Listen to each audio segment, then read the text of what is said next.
Hello Stamper, welcome to Frenchie's video. I'm Frances Martin, independent demonstrator with Stampin' Up, and today it's Stampin' 101 and it's the basic on the punch. So I was trying to put my head together how to do this, so I'm going to show you really the basic. It's a lot more stuff you can do with the punches. I'm going to show you a few simple things, but you're going to have the basic of the punch. You get two different like punches. You get this one here. It's like the NL, I call it, the punch.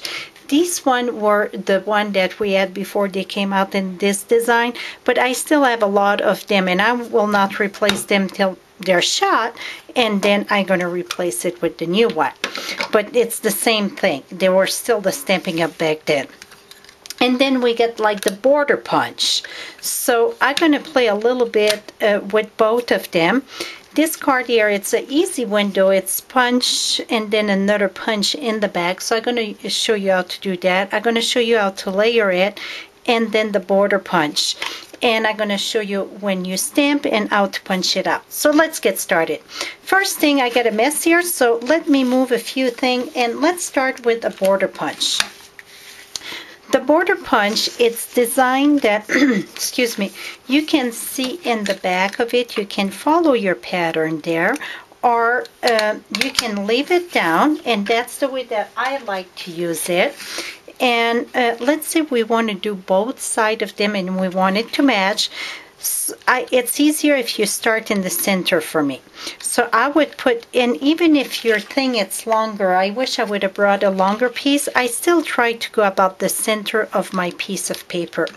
Punch down, then move this, and you see on your punch you get your guide.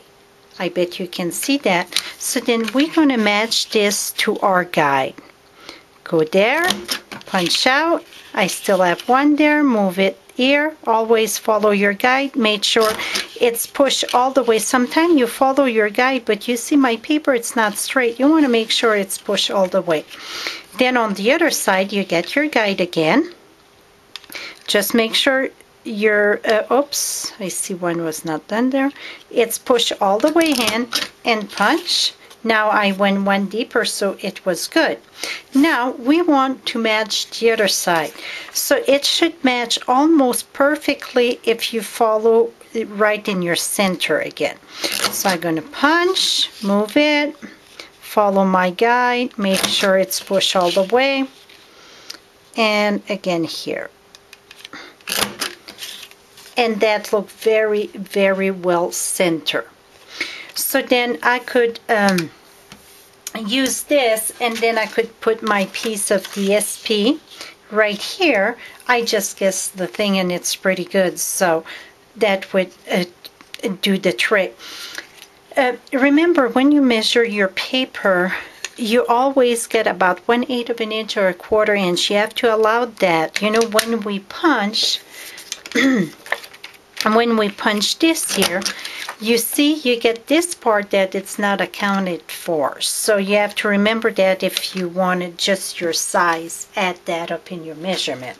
So that's the border punch. Now, let's say that we stamp. Let's get our butterfly here. And usually in the catalog, it's going to show if a punch match your trying to find a quick one here.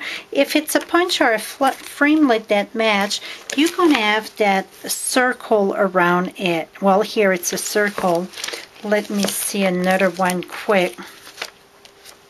Should be able to flip to a page very quick here. If I would have marked, here we go. Here the duo punch. The punch, it's light up in the blue. So it's kind of a light blue, and then it's in the bottom, coordinated with the ticket duo. So you can see that blue line around. And if it's a framelit that match, well, that's the red one. Like here, the red one. So it's easy, and then you get the little description in the bottom that it's coordinate with this or that. Okay, I got my punch here. Let me grab a ink pad. I got cherry cobbler here, so I would stamp this it's easier if you stamp first, much easier. Then grab your punch. I get punch at both places because, like I said, I've been working with them. And then you just line this up. And it's a perfectly fit. So voila, it fit perfect. So again, it would be too hard if you try to, let's say if I would try to punch this out and then come and try to stamp it, it would be very hard to fit. See, I'm off there. That's pretty good, but it's so you stamp first and then you punch out so you can look in the back and see where you're going.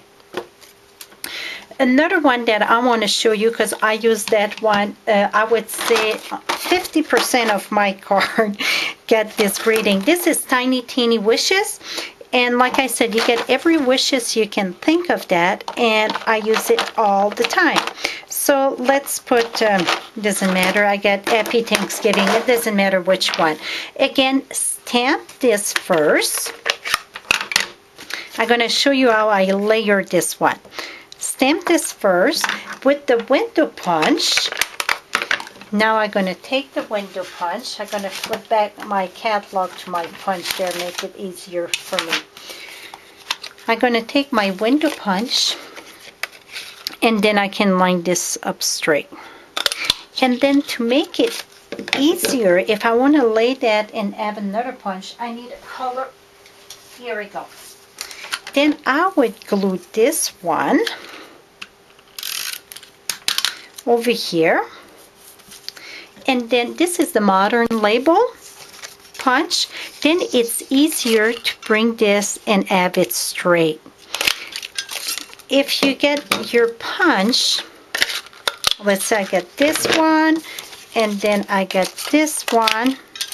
Well, sometimes it's harder to, let's say it's glue, to have it right straight there.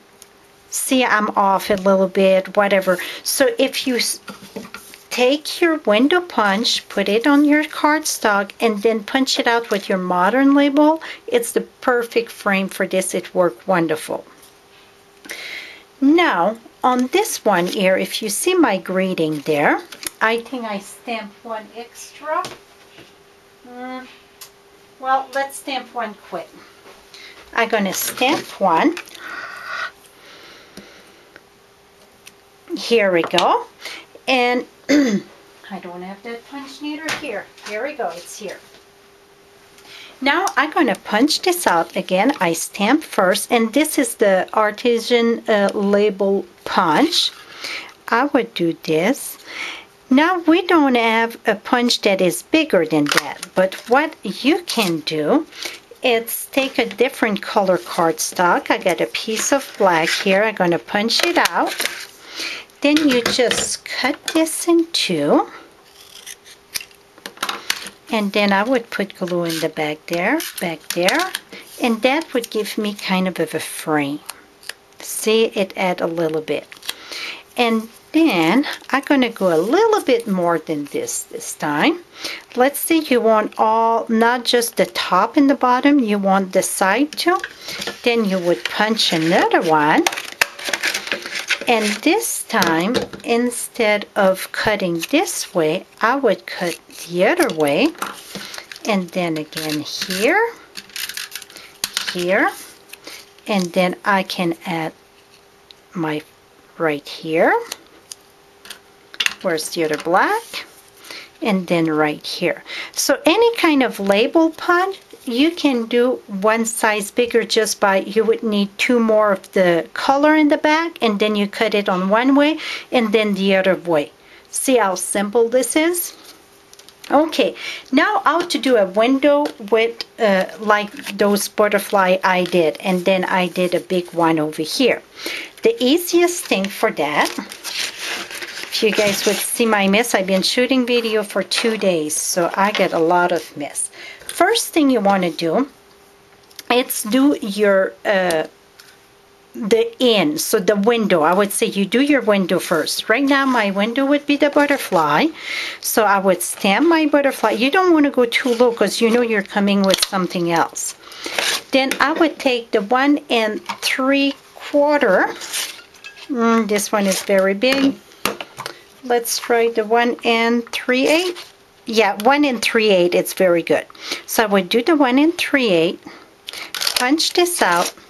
Then again, the same one that you did, 1 3/8. Take a piece of your DSP or a different cardstock, whatever you want. I want this color here. Let me go right here. So now I get the same size with the DSP. Now we're going to take dimensional. Put one piece right there. And this here, it's too little to put a piece of full-size dimensional. I'm just going to cut a piece off. Going to put this right here. Peel this up. And then I like to start in the corner or whatever. This is circle.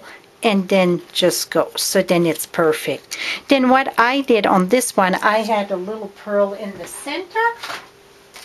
So I would take a pearl, go under, and oops, add your little pearl there. Voila. So that's how I did windows. Now you can do a little step, even a little bit more. Now in the back here, I can take, this was 1 3/8. Now I can take 1 3/4, and let's use another piece of cardstock.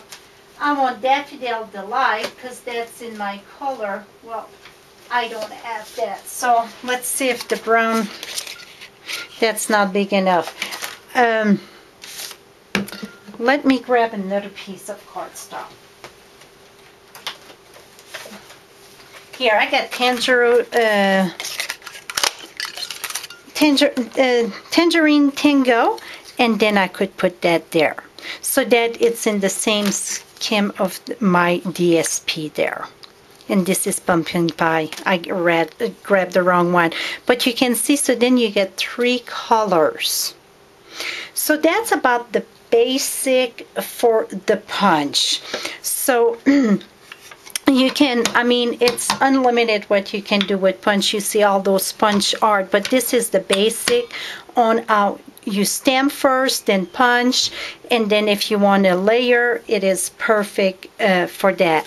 This one here, I did bigger one. I used the bigger circle and the bigger punch, the butterfly, and then I just going to add some eye punch out with the DSP. And voila, I'm going to add a few on my thing, and I'm going to finish my card. So to see all the finished project, just visit my blog at FrenchieStamps.com. And again, this is Stamping 101, the basic of the stamping, and today it's the basic of the punch. Hope you learned something new. Till next time, happy stamping.